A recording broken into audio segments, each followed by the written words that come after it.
بنام خداوند بخشندے مہربان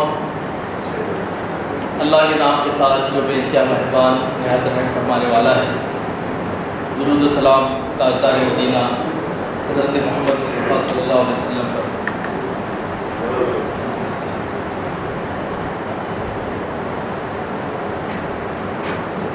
آج کی اس محفل کے صدر جناب عثمانی صاحب، ایڈوکیٹ یزدانی صاحب، ڈائس پر تشریف فرما، تمام معززین، معزز سامعین اور انٹرنیٹ کے ذریعے سے دیکھنے والے اور سننے والے سامعین و ناظرین کی خدمت میں السلام علیکم ورحمۃ اللہ وبرکاتہ۔ مجھے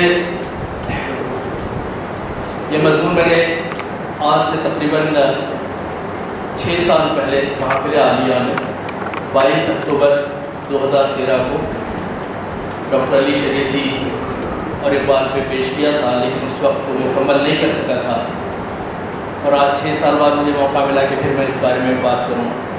دراصل ڈاکٹر علی شریعتی وہ شخصیت ہے کہ جن سے میں بہت متاثر ہوں۔ دنیا میں چند چنندہ شخصیات ہیں جنہوں نے اپنے اثرات چھوڑے ہیں اور صدیوں تک ان کے اثرات محسوس کیے جاتے رہے ہیں۔ چونکہ فارسی سے ایک شدبد ہے، عربی سے بھی ہے، تو میرے لیے تحقیق تھوڑا سا آسان تھی کہ مواز اور چیزیں تلاش کروں، آپ کے سامنے پیش کراؤں، چونکہ یہ ایک بڑا مقالہ ہے اور میں نہیں سمجھتا کہ میں اسے مکمل کر سکوں گا۔ اس کے اہم نکات آپ کے سامنے پیش کرتا ہوں، باقی انشاءاللہ یہاں پہ اگر اسے پبلش کرنے کا انتظام ہو تو ٹھیک ہے، یا نہیں تو پھر اقبال ریویو جس کی کچھ بھی ذمہ داری ہے اس میں یہ پبلش ہو جائے گا۔ اقبال ایک آفاقی شاعر ہے۔ فکر اقبال جغرافیائی حدود اور قیود سے آزاد ہے۔ فکر اقبال نہ صرف اپنے دور بلکہ اپنے بعد کے تمام ادوار کی رہنمائی کرتی ہے، بلکہ کرتی رہے گی۔ دنیا کی متعدد تحریکیں اور افراد اس سے متاثر ہوئے اور اسے اپنے لیے مشعل راہ بنایا۔ اقبال کی عالمگیریت پہ آج کل میں کام کر رہا ہوں، تو یہ اسی سلسلے کی کڑی ہے۔ بقول نکلسن، اقبال صرف اپنے عصر کی آواز نہیں بلکہ اپنے دور سے آگے بھی ہیں اور ساتھ ہی اپنے زمانے میں ایک برسر جنگ بھی۔ دنیا کا کون سا ایسا ملک ہے جہاں تک اقبال کے فکر کے اثرات نہ پہنچے ہوں؟ ان کا کلام، ان کی فکر نہ صرف برصغیر بلکہ ایران، افغانستان، ترکی، وسط ایشیا کے ممالک، روس، امریکہ، انگلستان، جرمن، فرانس، شرق بعید، عرب، افریقہ کے ممالک، ان تمام ممالک کے اہل قلم اور نقادوں اور مترجمین نے اقبال کو اپنی تصنیف و تحقیق کا موضوع بنایا، جو ان کی عالمی سطح کی شناخت کی دلیل ہے۔ اقبال کا بیشتر کلام فارسی میں ہے، ہم سب جانتے ہیں، بلکہ صرف 3.5 کتابیں اردو میں ہیں، باقی سارا کلام فارسی میں ہے۔ اپنے پیغام کو عالمی سطح تک پہنچانے کے لیے اقبال نے فارسی زبان کا انتخاب کیا، جو نہ صرف ایران بلکہ وسط ایشیا کے بہت سارے ممالک کی زبان ہے، جس میں افغانستان بھی شامل ہے۔ عرصے تک ہندوستان کی بھی دفتری زبان فارسی رہی ہے، خود میرے خیال میں نظام رکن کی بھی آفیشیل لینگویج ہو فارسی ہوا کرتی تھی۔ اور ایک وقت تو ایسا تھا کہ ایران سے زیادہ ہندوستان نے فارسی شعراء کی تعداد تھی۔ علامہ اقبال کی حیات میں ان کا فارسی کلام ایران میں زیادہ معروف نہیں ہوا، بلکہ یوں کہیے کہ استعماری طاقتوں نے اسے ہونے نہیں دیا وہاں پہ۔ چونکہ میرا موضوع ایران میں اقبال شناسی نہیں ہے، بلکہ اس کی تفصیل میں نہیں جا سکتا۔ یوں تو کئی اقبال شناس ایران میں پیدا ہوئے جن پہ ہم فردن گفتگو کر سکتے ہیں، لیکن ان سب میں ڈاکٹر علی شریعتی شہید یہ سب سے زیادہ نمایاں ہیں اور منفرد ہیں۔ ایران کے انقلاب کے قائد آیت اللہ خمینی نے متعدد بار کہا کہ ہمارا اسلامی انقلاب فکر اقبال کا مرہون منت ہے، اور خمینی کے متعلق ایرانیوں کا یہ خیال ہے کہ اقبال نے پیشگوئی کر دی تھی اقبال نے اپنی نظم میں کہا تھا کہ میر اسد مردی کے زنجیر غلام بشکن، دیدہ ام از روزن دیوار زندان شما۔ علامہ اقبال نے نوجوانوں کو ایران کے مخاطب کرتے ہوئے کہا تھا کہ وہ مرد آہن آنے والا ہے جو تمہاری گردنوں سے غلامی کے طوق کو نکال پھینکے گا۔ میں نے تمہارے زندان کی دیوار سے کے دریچے سے اس کے قدموں کی آہٹ جان لی۔ ایران کا جو موجودہ حکمران طبقہ ہے، مجھے مسلک سے یا سیاست سے لینا دینا نہیں ہے، یہ ایک اسکالرلی ڈسکشن ہے۔ شیعہ ہونے کا یا فتویٰ نہیں آنا چاہیے، پھر یہ علمی گفتگو ہے، بلکہ میرے دوستوں کا خیال ہے کہ نہ تم شیعہ ہو نہ سنی ہو بلکہ سنی ہو، دونوں کا امتزاج ہے۔ بہرحال ہم مسلمان ہیں، سب سے پہلی بات ہے۔ ایران کے حکمران طبقے کی اہم شخصیات کی اقبال سے کس قدر محبت ہے، اس تعلق سے بہت ساری مثالیں ہمارے سامنے ہیں۔ ایران کے جو اس وقت جو سپریم لیڈر آیت اللہ خامنئی ہیں، انہوں نے ایک بلند ستارہ مشرق کا اونچا ستارہ کے عنوان سے ایک مضمون لکھا جو کتابی شکل میں علامہ اقبال کا طالب مضمون شائع ہوا ہے۔ اور سب سے بڑی بات یہ کہ ایران کے جو موجودہ روحانی پیشوا آیت اللہ خامنئی ہیں، ان کی جو پی ایچ ڈی ہے وہ علامہ اقبال ہے۔ اور اسی طرح سے ایران کے جو اسپیکر رہے ہیں حداد عادل، جو سپریم لیڈر کے سمدھی بھی ہیں، انہوں نے، اور اقبال بہت بڑے اقبال شناس ہیں، وہ کہتے ہیں کہ اپنی زندگی میں فارسی زبان کے بعد سب سے بڑے شاعر اقبال، اپنی زندگی میں فارسی زبان کے بھی سب سے بڑے شاعر اقبال ہی تھے، اور جب تک فارسی زندہ رہے گی اقبال بھی زندہ رہے گی۔ شاہ کے خلاف تحریکوں کے دوران لاکھوں نوجوانوں کے اجتماعات میں اقبال کی نظم اے جوانان عجم، انقلاب اے انقلاب، جلسے اور جلوسوں میں شرکا کا لہو گرماتی تھی۔ زبور عجم کی نظر میں آپ کو پڑھ کے سناتا ہوں، آپ بھی لطف اندوز ہوں گے اس سے کہ اقبال کی دورس نگاہیں کیا دیکھ رہی تھی۔ اقبال کو ہم نے علمی اور ادبی موضوع بنا لیا ہے، جو ہو سکتا ہے کہ کسی حد تک صحیح ہو، لیکن اصل فکر اقبال تغیر چاہتی ہے، تبدیلی چاہتی ہے، حرکت چاہتی ہے۔ اقبال کی یہ زبور عجم کی نظم میں آپ کے سامنے پیش کرتا ہوں، اس کا ترجمہ بھی۔ چون چراغ لالت سوزم در خیابان شما، ای جوانان عجم جان من جان شما۔ اے جوانان عجم، مجھے اپنی اور تمہاری جان کی قسم ہے کہ میں تمہارے چمن میں لالا کے چراغ کی طرح جل رہا ہوں۔ پھر کہتے ہیں غدہازا درد ضمیر زندگی اندیش ام، تا بدست آورد ام افکار پنہان شما۔ میری سوچ نے زندگی کے ضمیر بہت بوتے لگائے ہیں، تب کہیں جا کر مجھے تمہارے پوشیدہ افکار کا حصول ہوا ہے۔ پھر بات کہتے ہیں مہر دیدم نگاہم برترس پروین گذشت، ریختم طرح حرم در کافرستان شما۔ اقبال کہتے ہیں کہ میں نے سورج اور چاند کا گہرا مشاہدہ کیا، حتیٰ کہ میری نگاہ ستاروں کے جھرمٹ سے بھی آگے نکل گئی۔ اس کے بعد میں نے تمہارے کافرستان میں حرم کی بنیاد رکھی۔ پھر اقبال کہتے ہیں کہ تا سرانش تیزتر گردد فرو پیچیدہ میش، شعلہ آشفتہ بود اندر بیابان شما۔ تاکہ اس آشفتہ شعلے کی نوک اور تیز ہو جائے جو تمہارے بیابان میں اب تک آوارہ تھا، میں نے اسے یکجا کر کے لپیٹ لیا ہے۔ پھر کہتے ہیں اقبال کہ میر اسد مردی کے زنجیرے غلامان بشکن، دیدہ ام از روزن دیوار زندان شما۔ وہ مرد آ رہا ہے یا آنے والا ہے جو غلاموں کی زنجیریں توڑ کر انہیں آزادی دلائے گا۔ میں نے تمہارے زندان کی دیوار کے روشن دان سے اسے دیکھ لیا ہے۔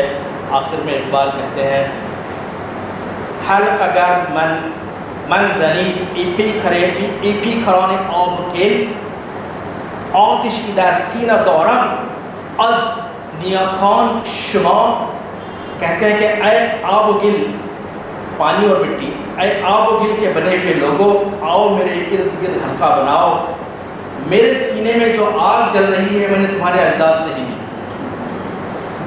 ڈاکٹر علی شریعتی کے بارے میں کچھ چیزیں میں آپ کے سامنے بیان کروں، چونکہ کافی طویل ہے اور مجھے دیگر مقررین بھی ہیں بلکہ اساتذہ ہیں ہمارے، ان کے سامنے بولنے کی جسارت کرنا بذات خود میرے لیے ایک بڑا اعزاز ہے. کہ ڈاکٹر علی شریعتی، جنہیں ایران کے انقلابی مفکر اور ایران کا انقلابی معمار بھی کہا جاتا ہے، 23 نومبر 1933 ایران کے مشرق کے مضافات میں ایک مذہبی گھرانے میں پیدا ہوئے. خاندانی مذہبی روایات کے برعکس آپ نے عصری تعلیم کو اپنے لیے منتخب کیا. 1964 میں انہوں نے فرانس کی مشہور سوربون یونیورسٹی سے سوشیولوجی کی ڈگری حاصل کی. ایک خاص بات ڈاکٹر علی شریعتی کی یہ ہے کہ جب وہ فرانس میں زیر تعلیم تھے تو الجزائر میں آزادی کی تحریک چل رہی تھی. انہوں نے اس بات کا خیال نہیں کیا کہ میں ایک اسٹوڈنٹ ہوں، اس کے نتائج کیا ہوں گے، مجھے نکال دیا جائے گا، ڈپورٹ کر دیا جائے گا. انہوں نے الجزائر کی آزادی کی تحریک کی حمایت کی اور اس کے لیے فرانس میں بھی جیل گئے،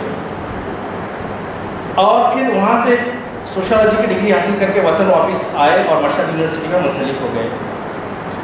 اور اس طرح سے انہوں نے بہت سارے کام کیے جو میرے پاس وقت نہیں ہے کہ میں ان کو بیان کروں. البتہ حسینیہ ارشاد ایک علمی ادارہ تھا، اس میں آپ نے اپنے لیکچرز کا سلسلہ شروع کیا ہے، اور حکومت نے خوفزدہ ہو کر ان کے لیکچرز پہ پابندی لگا دی اور انہیں قید کی سزا سنائی. تاہم عوام کے دباؤ میں انہیں رہا کرنا پڑا. حکومت کے مستقل دباؤ کے پیش نظر آپ کو انگلینڈ ہجرت کرنا پڑا اور وہاں سے کیسٹس کی شکل میں اپنے پیغام ایران تک پہنچاتے تھے. بلکہ کہا جاتا ہے کہ اصل کام تو علی شریعتی نے ہی کیا، خمینی صاحب کو اس کے نتائج ملے. ڈاکٹر شگفتہ بیگم نے ڈاکٹر علی شریعتی کے موضوع پر ایک بہت پرمغز تحریر لکھی ہے. وہ کہتی ہیں کہ فکر اقبال کی شمع کو آگے بڑھانے کے لیے جن شخصیات نے اہم کردار ادا کیا ہے ان میں ایران کے انقلابی مفکر ڈاکٹر علی شریعتی کا نام بہت اہم ہے.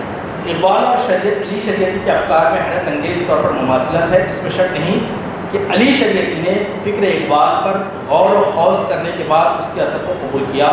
تاہم اس میں بھی شبہ نہیں کہ جس قسم کے حالات سے سابقہ اقبال کو پڑھا، کم از کم وہی حالات ایران کی قوم کو بھی سامنا تھا.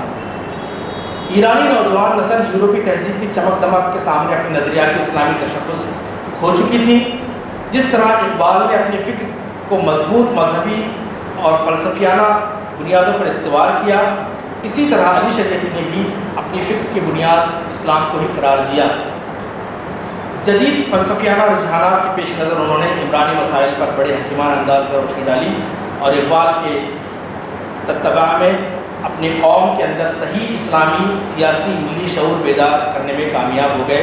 علوم جدیدہ سے جس طرح سے ڈاکٹر اقبال نے استفادہ کیا، اسی طرح سے ڈاکٹر علی شریعتی نے بھی ان سے آشنائی پیدا کی اور انہیں ترقی کے لیے استعمال کرنے کا درس دیا.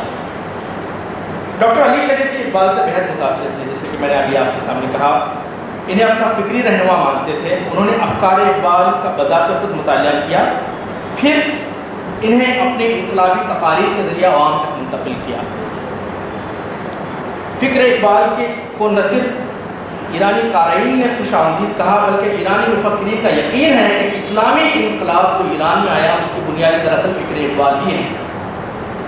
اسی لیے یزدانی صاحب ایک مرتبہ بتا رہے تھے، کوئی ڈاکٹر صاحب یہاں کے ایران کے گئے تھے اور وہاں پہ اسٹیڈیم میں دیکھا کہ ان کی جو روحانی لیڈر کے بازو ایک بڑی تصویر لگی ہوئی، ان کو لگ رہا تھا کہیں دیکھا ہوا ہے شخص کو. تو پھر کہا کہ یہ کون ہے؟ تو کہا کہ نہیں جانتے، یہ اقبال ہے. تو آپ اندازہ کر سکتے ہیں کہ اقبال کا احسان مند دنیا کی ساری قومیں ہیں. اب اقبال کے تعلق سے آپ نے 3 تصانیف ڈاکٹر علی شریعتی کی ہیں. عام طور پر ڈاکٹر علی شریعتی نے تصانیف کا کام بہت کم کام کیا ہے. غالباً وہ عام طور پہ شخصیات کی پہچان کی کتابوں سے ہوتی ہے، لیکن علی شریعتی نے کہا کہ میرے پاس کتابیں لکھنے کا وقت نہیں ہے. ان کی تقاریر کو ہی کتابی شکلیں دی گئی ہیں. ان کی ایک جو تقریر ہے اقبال کے تعلق سے وہ ماں و اقبال، اقبال اور ہم، اور اسی طرح سے اقبال معمار جدید، اور اسی طرح سے اقبال اور قرآن، یہ 3 تصانیف ان کی آ چکی ہیں۔ اور وہ علامہ اقبال کو مصلح متفکر انقلاب اسلامی کے نام سے یاد کرتے ہیں۔ اب ایک دلچسپ واقعہ آپ کے سامنے بیان کروں کہ ڈاکٹر علی شریعتی نے مشہور جو ادارہ حسینیہ ارشاد جو آج بھی ہے، اس میں 1970 میں علامہ اقبال کانفرنس کا اہتمام کیا۔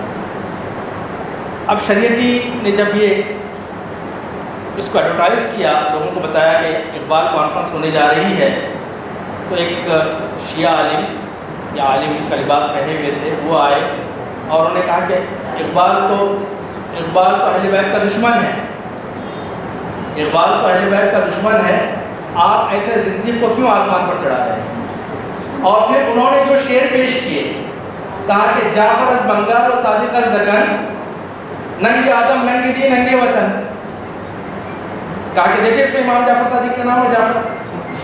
تو شریعتی کہتے ہیں کہ مجھے بڑی حیرانی ہوئی کہ اقبال کیوں کر ایسے کہہ سکتے ہیں، اور انہوں نے دفاع کرنے کی کوشش کی۔ پھر بعد میں انہوں نے سید غلام رضا سعیدی سے استفسار کیا اور بتایا کہ اقبال کی یہ اشعار امام جعفر صادق رحمۃ اللہ علیہ کے بارے میں نہیں ہے، بلکہ میر جعفر اور میر صادق ہندوستان کی 2 مختلف شخصیات ہیں جنہوں نے جنگ آزادی میں انگریزوں کے ساتھ وفاداری میں اپنے وطن کے ہم وطنوں سے غداری کا ارتکاب کیا۔ پھر اسی طرح سے کانفرنس کے آغاز میں ایک شخص نے شرارتاً سوال کیا وہاں پہ کہ اقبال کون ہے، ماں اقبال کون ہے، اور ان کا اندازہ یہ تھا کہ علی شریعتی کہیں گے کہ وہ ایک ہندوستانی مفکر ہے، تو جواب میں وہ کہیں گے کہ ایران میں ناموران فارس کی کمی ہے جو آپ ایک ہندی مفکر اور شاعر کی کانفرنس کر رہے ہیں۔ تو اقبال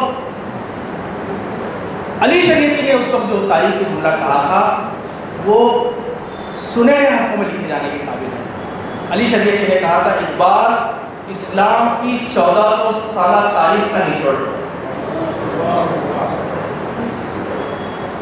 کانفرنس سے بہت سارے مقالات پڑھے گئے، علامہ خاص طور پر علی شریعتی کا مقالہ جو فارسی میں موجود ہے اور جس کا ترجمہ بھی ہونا چاہیے میرے خیال میں، کہ کنگرے بزر بدور سے شاعر متفکر، اور اس مقالے میں امام غزالی ثانی اقبال کو کہا انہوں نے، اور پھر انہوں نے کہا کہ اقبال کا رویہ معذرت خواہانہ نہیں تھا، اپولوجسٹک نہیں تھا، بلکہ انہوں نے بڑھ چڑھ کے دین کو پیش کیا، اسلام کو پیش کیا، نظام حیات کو پیش کیا۔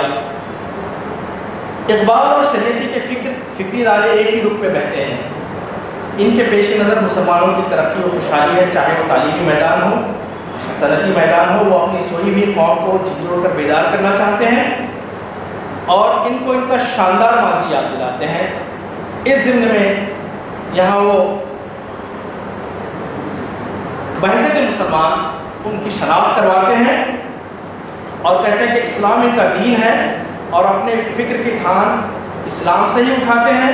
اقبال اپنی نظم و نثر میں جا بجا قرآن کو اپنا رہبر اور رہنما اور مقتدا و پیشوا کہتے ہیں، اور اپنی فکر کا ماخذ قرآن کو ٹھہراتے ہیں۔ یہاں تک کہ جگناتھ آزاد صاحب کو لکھنا پڑا آخر میں کہ میں بولنے پہ مجبور ہوں کہ اقبال کو قرآن سے جدا نہیں کیا جا سکتا، فکر اقبال کو قرآن سے جدا نہیں کیا جا سکتا۔ اقبال کہتے ہیں رموز بے خودی میں، گر دلم آئینہ بے جوہراست، در بحر فم غیر قرآن مزمراست، اگر میرے دل کا آئینہ جوہر کے بغیر ہے، اگر میرے اشعار میں قرآن کے علاوہ کوئی اور چیز پوشیدہ ہے، روز محشر خور رسوا کن مراد، بے نصیب وہ صفا کن مراد، مجھے قیامت کے دن، قیامت کے روز خور اور رسوا کیجیے۔ کتنی بڑی بددعا آپ کے لیے کہہ رہے ہیں اللہ علیہ، مجھے قیامت کے روز خور اور رسوا کیجیے، یعنی اپنے پیر کے بوسے سے محروم رکھیے۔ علی شریعتی کہتے ہیں کہ بہتر مسائل ایسے ہیں کہ جن کی تفہیم مجھے قرآن سے حاصل ہوئی، قرآن میں موجودہ مواد سے مجھے تاریخی اور عبرانی مسائل کو بہتر طور پر سمجھنے کا موقع۔ ایک اور جگہ کہتے ہیں کہ اقبال کے خطبات کا مرکزی نقطہ ہی یہ ہے کہ اسلام پر وقت جدید کے تقاضوں اور بدلتے ہوئے حالات کے تناظر میں گہری نظر ڈالی جائے، خاص طور پر فقہ پر۔ اس مقصد کے لیے انہوں نے قرآن کو اپنے علم کا مرکزی مصدر و منبع قرار دیا۔ خطبات اقبال میں جا بجا قرآنی حوالوں کو اپنی بات کی تائید میں پیش کرتے ہوئے وہ مسلمانوں کو دعوت دیتے ہیں کہ ہمیں اپنا رہنما قرآن کو بنانا چاہیے اور اسی سے علم حاصل کرنا چاہیے۔ علی شریعتی بھی اقبال کی طرح اسی بات کے قائل ہیں۔ وہ کہتے ہیں The Quran itself or Islam itself was the source of ideas, a philosophical theory and a scheme of sociology and history opened themselves up before me۔ پھر فکر اقبال میں وحدت توحید ایک بنیادی تصور ہے۔ علامہ اقبال کی طرح ڈاکٹر علی شریعتی بھی اس کے قائل ہیں۔ اب توحید کے تعلق سے اقبال نے جیسے کہا تھا کہ رموز بے خودی میں اہل حق رام سے توحید از برست در عطی الرحمن عبدن مزمرست، اہل حق توحید کے رمز کو خوب جانتے ہیں، یہی راز عطی الرحمن عبدن مزمر ہے۔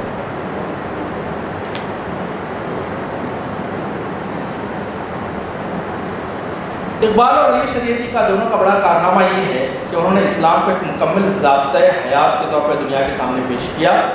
ان مسلم مفکرین نے مغربی پروپیگنڈے سے پیدا ہونے والے اس تصور کو بالکل ختم کر دیا کہ اسلام پرانی اور پوشیدہ تعلیمات پر مشتمل ایک نظام ہے۔ اقبال نے اپنی شاعری اور خطبات کے ذریعے سے، شریعتی نے اپنی تحریروں اور تقاریر کے ذریعے سے یہ درس دیا کہ مسلمانوں کو قرآن اور سنت کو اپنا ذریعہ علم بنانا چاہیے۔ اقبال اور علی شریعتی دونوں امت کے حال کے افسردہ ہیں۔ وہ کہتے ہیں، علی شریعتی لکھتے ہیں اقبال کے متعلق، وہ ایسے آفت زدہ دور میں میدان میں آیا جب اسلام پر کڑا وقت آیا۔ غم و اندوہ سے اسلامیوں کا دل ہر چند ملول تھا، لیکن بیداری ان کے نزدیک نہ پھٹکی۔ مغربی استعمار نے یہاں پنجے گاڑ رکھے تھے۔ اقبال نے نہ صرف اپنی شاعری سے بلکہ اپنے وجود سے بھی اس دور کے استعمار زدہ مسلمانان عالم میں نئی روح پھونک دی۔ علامہ اقبال اور ڈاکٹر علی شریعتی دونوں نے مغرب میں تعلیم حاصل کی اور مغرب کو بہت قریب سے دیکھا انہوں، بلکہ مغربی تہذیب میں غوطہ لگا کے آئے تھے یہ لوگ، دور بیٹھ کے کتابیں نہیں لکھی تھی بلکہ اس تہذیب کا میں ڈوب کے آئے تھے اور پھر اسلامیت کی حقانیت کو واضح کیا تھا، استعماریت کی چالوں کو واضح کیا تھا، ان کے استحصالی نظام کا تحلیل و تجزیہ کیا تھا۔ اور وہ کہتے ہیں دونوں کا یہ خیال تھا کہ مغربی تہذیب و تمدن کے سامنے سر تسلیم خم کر دینا ذلت کا بھی فعل ہے اور مغرب کی غلامی کا بھی۔ اسی طرح سے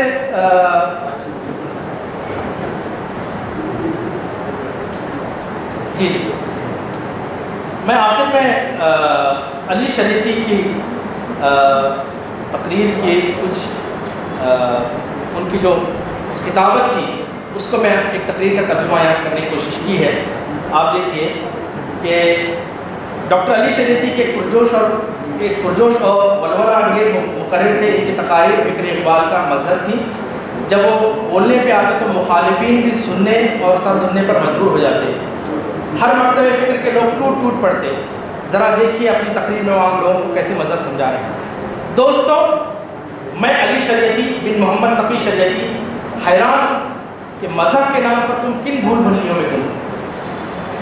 کیا تم نے اپنا دین بھلا دیا؟ اگر ایسا ہے تو آؤ اسلام سے میں تمہارا تعارف کراؤں۔ سنو، قرآن کا آغاز بسم اللہ سے اور اختتام الناس میں۔ قرآن میں جہاں کہیں اجتماعی زندگی کا ذکر آیا وہاں اللہ کے ساتھ الناس آیا۔ یاد رکھو، قرآن کی روح سے رب الناس لوگوں کے پروردگار، ملک الناس لوگوں کے بادشاہ، الہ الناس لوگوں کے حقیقی معبود، گویا ہر اعتبار سے اللہ تمام انسانوں کے رب، کسی خاص مکتب فکر یا گروہ کی اللہ پر کوئی اجارہ داری نہیں۔ غور سے سنو، ہر معاشرے میں دو طبقے ہیں، ایک حابیل کی طرح صاحب ایمان فداکار اور صلح پرست، دوسرا قابیل کی طرح برادر کش بے ایمان اور مادہ پرست۔ میں تمہیں ایک بات بتانا چاہتا ہوں کہ عام طور پہ یہ سمجھا جاتا ہے کہ قرآن میں موضوعات کے اعتبار سے پہلا درجہ عبادات کا ہے، دوسرا اخلاقیات کا ہے، تیسرا معاشرت کا ہے۔ حالانکہ قرآن کی صورتوں کی عنوانات کی درجہ بندی موضوعات کے اعتبار سے کی جائے تو معلوم پڑتا ہے کہ 60 سے زیادہ صورتوں کا تعلق اس دنیا سے جو انسان نے ابھی مسخر کر لی، اس معاشرے سے جو انسان نے ابھی تعمیر کر رہا ہے اور اس فلسفے جو اس کام میں رہنمائی کرتا ہے۔ ڈاکٹر علی شریعتی کی ایک اور تقریر بتا کے میں اپنی بات ختم کروں گا۔ انسان اور اس کی روح 4 قسم کے قید خانوں میں بند ہے. اول زندان طبیعت یعنی نیچر، دوم زندان تاریخ، سوم زندان معاشرہ اور چہارم زندان ذات. انسان پہلے 3 قید خانوں سے تو علم اور عقل کے سہارے نکل جاتا ہے، مگر چوتھے قید خانے سے دین کے علاوہ اسے کوئی رہائی نہیں ملا سکتا. پھر ڈاکٹر علی شریعتی کہتے ہیں کہ خدا کے لیے جینا خدا کے لیے مرنے سے زیادہ کہیں مشکل ہے. آج اسلام پہ جان دینے کی بات ہوتی ہے. اسلام پہ جان دینا بہت آسان ہے. Most inflammable people on the face of earth. آپ تھوڑا سا ماچس کھینچنے کی دیر جل اٹھیں گے بھگت سے. اسلام پہ جینا زیادہ اہم ہے اسلام پہ مرنے سے. شہادت کی عادت تو ہر دل میں ہونی چاہیے. اسی لیے سید قطب نے بھی کہا تھا کہ اسلامی اصولوں کی خاطر جان دینا بہت آسان ہے، لیکن ان اصولوں کو اپنی زندگی میں نافذ کرنا زیادہ مشکل ہے. آخر میں علامہ اقبال کے ڈاکٹر علی شریعتی نے اب ایک بہت اہم بات کہتے ہوئے رخصت ہو رہا ہوں کہ ڈاکٹر علی شریعتی نے 22 سال تعلیم میں لگائے، 9 سال مختلف یونیورسٹیوں میں پڑھایا، 5 سال جلا وطن اور سوا دو سال شاہ ایران کے قیدی رہے. اگر جمع و تفریق کی جائے تو اس مفکر اور دانشور کے پاس سکون اور اطمینان کے صرف 5 سال بچتے ہیں.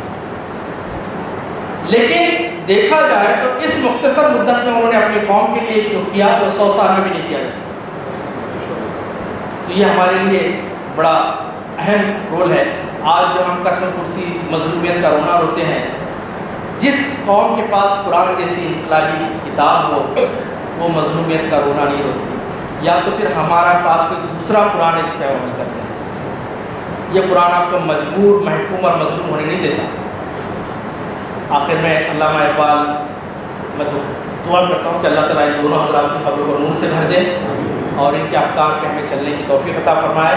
اقبال کے 2 اشعار کے ساتھ اپنی گفتگو ختم کرتا ہوں اور پیغام بھی ہے نوجوانوں کے لیے کہ ملے گا منزل مقصود کا اسی کو سراغ، ملے گا منزل مقصود کا اسی کو سراغ، اندھیری شب میں ہے چیتے کی آنکھ جس کا چراغ، اندھیری شب میں ہے چیتے کی آنکھ جس کا چراغ، اندھیری شب ہے جدا اپنے قافلے سے تو، اندھیری شب ہے جدا اپنے قافلے سے ہے تو، تیرے لیے ہے میرا شعلہ نوا قندیل.